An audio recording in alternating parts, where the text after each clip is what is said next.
দেখো কিছু বলো। রাধুনি রাধুনি দিনের বেলা রাইডার, রাত্রে রাধুনি, আর কি বলবো বলো? আর কি চাই এর থেকে, আর কি চাই? আসবো আসবো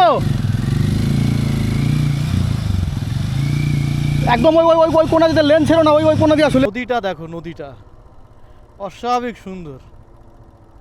দেখো দাদা,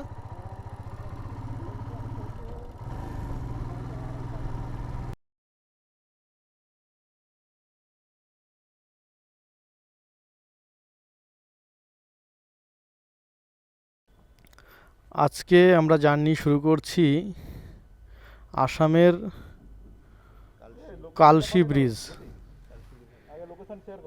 কালশি ব্রিজ আমরা সবাই যে যার নিজের লাগেজ বেঁধে নিয়েছি।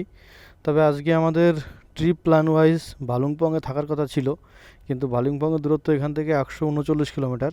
আমরা চেষ্টা করব ভালুংপংকে ছেড়ে গিয়ে আর একটু সামনে শেরগাঁওয়ে থাকার জন্য। শেরগাঁওয়ে থাকার আর ভালুংপংকে অ্যাভয়েড করার একটাই উদ্দেশ্য প্লাস ফ্যাসিলিটি, ভালুংপংয়ে তারাই থাকে যাদের কাছে টেন্ট নেই, হোটেলে থাকতে যারা বাধ্য। তো ভালুংপংয়ে হোটেল আছে, মার্কেট আছে, তাই তারা ভালুংপংকে বেছে নেয়। আমরাও সেরকম ভেবেছিলাম, কিন্তু যেহেতুর কাছে আমাদের কাছে পূর্ণ স্বাধীনতা, টেন্ট রয়েছে, তাই আমরা এরকম কোনো ন্যাচারাল মানে নেচারের একদম কাছে উন্মুক্ত আকাশের নিচে ক্যাম্পিং করব এবং স্বাধীনভাবে আমরা কালকের দিনটাও কাটাবো, আশা করি আজকের দিনটা। তো সবাই ready Debashis, let's go.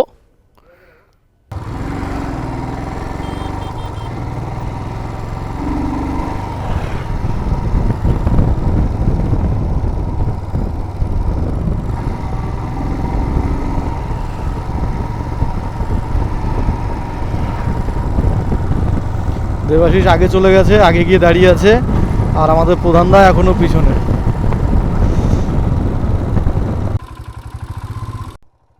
Debashis আবার দাঁড়িয়েছে এখানে ডাব খাওয়ার।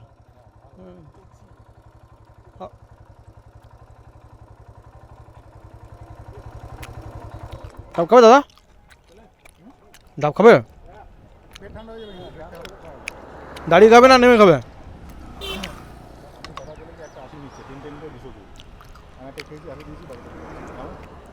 নামো।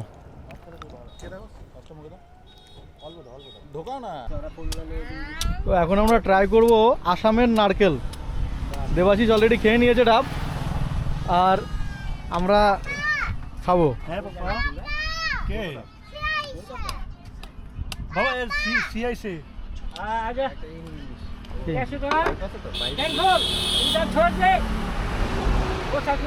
না না না, দাদা ট্রাই করবে।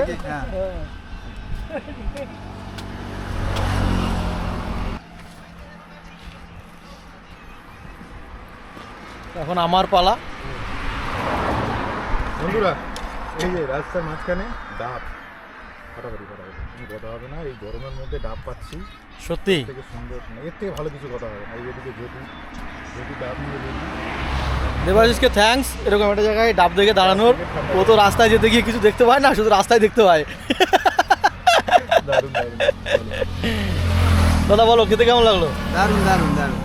চলো, মানে গুরুত্ব এক একটা জায়গার একটা জিনিস হয়, যেমন আসামে নারকোল সুপারি একটু ভালো হয়, তো সেই জায়গার ফসলটা অবভিয়াসলি ভালো হবে, এটা আশা করা যায়। এখান থেকে ডাব খাওয়ার পর্ব সেরে এখন আবার সামনে যাচ্ছি। ভাই আমাদের ডাব খাওয়ালো। কি নাম ভাই তোমার? সঞ্জিত? সঞ্জিত সরকার।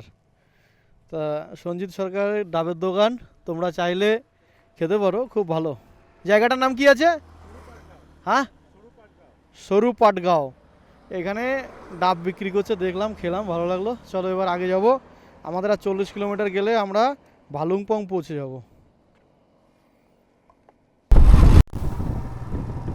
এদিকটাতে বিস্তীর্ণ জঙ্গল, জায়গায় জায়গায় লেখা আছে বাঘ হানা দিতে পারে। তো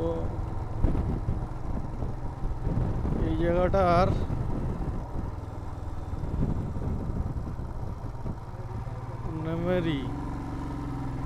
নেমেরি টাইগার। এইখানে কিন্তু তোমার ভয় লাগছে, আবার একটু ভালোও লাগছে। মানে আমি যেন বাঘকে দেখতে পাই, বাঘ যেন আমাকে না দেখতে পায়, এরকম মনে হচ্ছে না দাদা? দাদা বলছি, আমি যেন বাঘকে দেখতে পাই, বাঘ যেন আমাকে না দেখতে পায়, নাকি?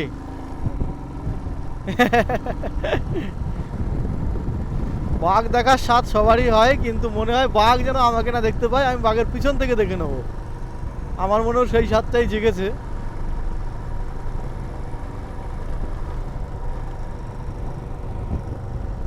তবে বাঘ না দেখতে পেলেও কিছু বাদর দেখতে পেলাম। হাই,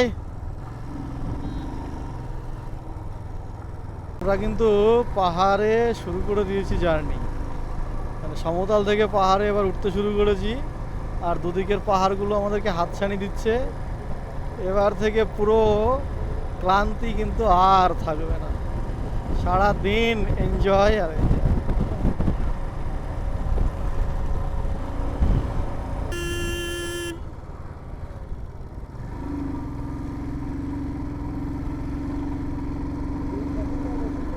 হ্যাঁ, ও রাইডাররা একে অপর এরকম করে, ঠিক আছে।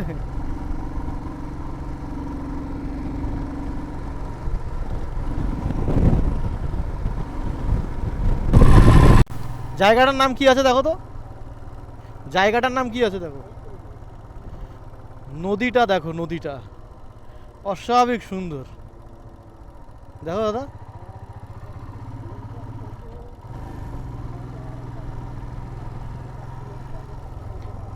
ভালুংপং থেকে 8 কিলোমিটার আগে এই নদীটার অবস্থান। খুব সুন্দর জায়গা, হাতে সময় থাকলে আমরা এখানে দাঁড়িয়ে যেতাম।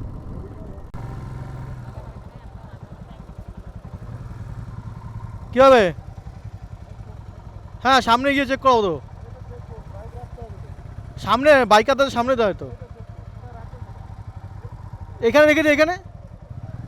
তো আমরা ভালুংপং চেকপোস্টে চলে এসেছি। এখানে আমাদের পারমিটগুলোকে দেখাবো এবং আমরা অরুণাচলে এন্ট্রি করছি। অরুণাচলে এন্ট্রি করতে গেলে চেকপোস্টটা খুবই ম্যান্ডেটরি। তো চলো এবার পারমিটের কি আছে দেখে নিই। একটা ছোট্ট ইনফরমেশান, ভালুংপংয়ে কিন্তু ডিক্যাথলনের মাল পাওয়া যায়। তো যারা যদি কোনো কিছু মিস্টেক করো, কিনতে ফিনতে ভুলে যাও, তাহলে কিন্তু ভালুংপংয়ে এসে তোমরা রাইডার্সের বা স্পোর্টসের এমার্জেন্সি জুতো টুতো যদি কিছু হারিয়ে যায় এখান থেকে নিতে পারো। সমস্ত কিছু গেঞ্জি থেকে শুরু করে জাঙ্গিয়া সব কিছুই পাওয়া যায়। হ্যাঁ, ওয়ার ওভার, হ্যাঁ, ভালুংপং চেকপোস্টের ঠিক পাশেই।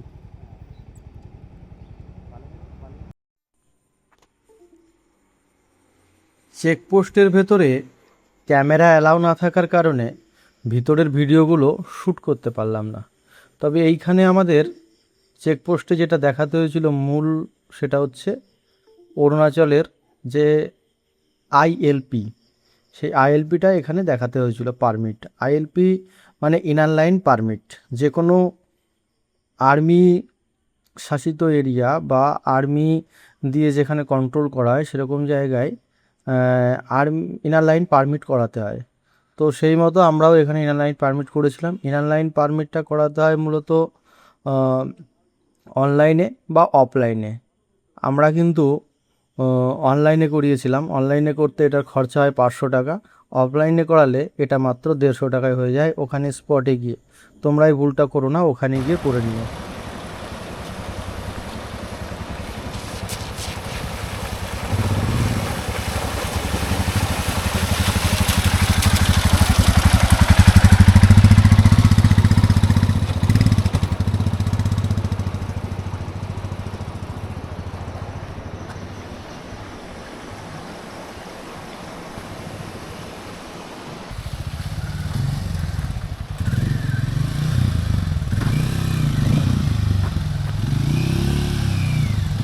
আসবো আসবো,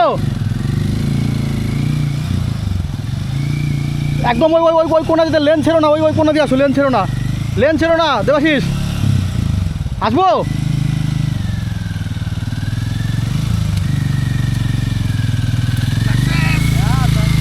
সাকসেস। না, চাউমিনটা ফট করে মাথার মধ্যে চলে এসেছে।